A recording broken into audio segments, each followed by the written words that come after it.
that's not me after I've eaten too many of the leftover Halloween chocolates. That's my background audio track for my zombie sort of scene in my Halloween display. So I've just got this speaker, which is a speaker off the side of a TV, Sharp TV.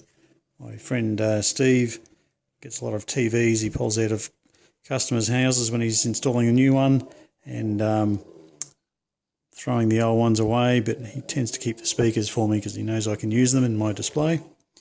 So I've got this speaker. I've just it already had a couple of mounting points there and there. It's a bit hard to see because they're down sort of in the side there of the speaker, but I just used these little brackets from Bunnings. They're not very expensive at all. And that and a couple of screws. Put it on a bit of a wooden stake with a sharp end. So I just either tap that into the ground or this one I actually have got a hole drilled through the end of it. It's a bit hard to see there. A hole drilled there, and I actually put that up against part of the sleeper retaining wall and just put a screw to hold it there for the duration of the Halloween. So basically it's just a speaker. I've got power coming in from a little cable there. It's 12 to 24 volts in, and I've just painted this box, electrical little junction box, black, so it all sort of blends in, so that way you can hear the sound but you don't see where it's coming from, because it's just to add ambience to the scene for the zombies. I've got another one of these speakers that I've done up with different soundtrack on it. So on the outside of the box, just like my mystery prop, I've got the volume control there. So it's actually quite loud. They're very efficient speakers, these. So with that little tiny MP3 player, it puts out something like, only 1 or 2 watts or something of audio. That's more than enough volume. So I usually run this at, down at probably 20% or something like that.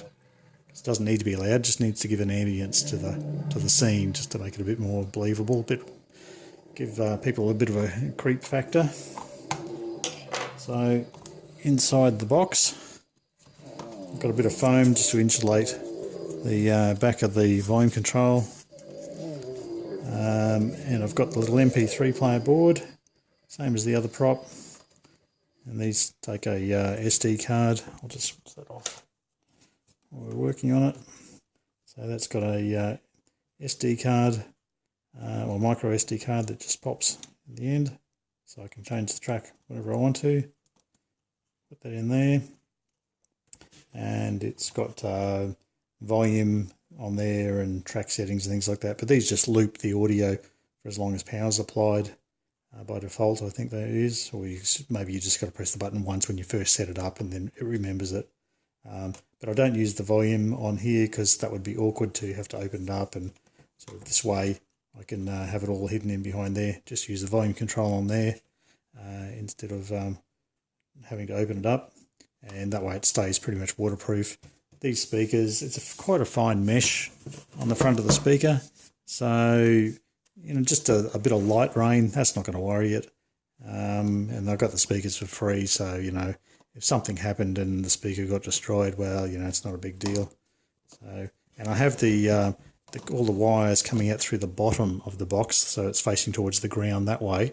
And you always should do it that way, so that if water pours on down this unit when it's raining or whatever, the rain will just go down, follow the cable, and just drip off the bottom.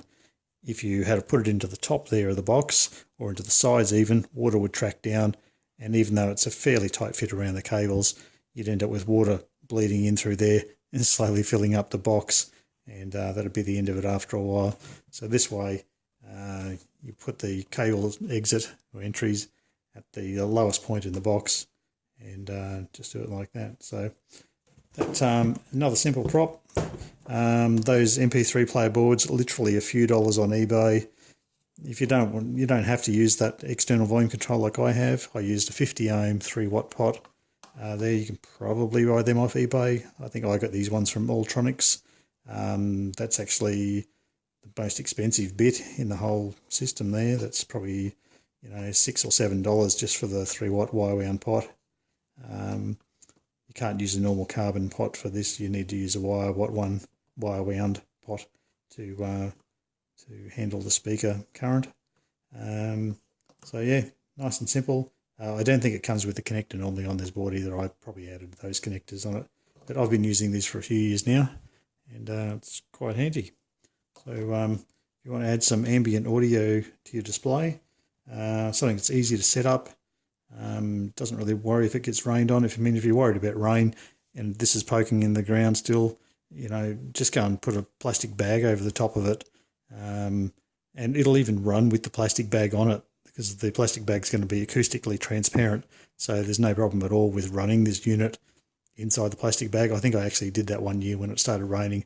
I just put bags on them and just let the rain just fall all over on the outside of the bags. Kept this thing dry, and it wasn't a problem at all. But like I said, because the mesh is quite fine, the water's unlikely to really to get in there, to pour in there. Even if it does, it'll just dribble out the bottom of the grill, so it's not a big deal. So another simple prop idea for you.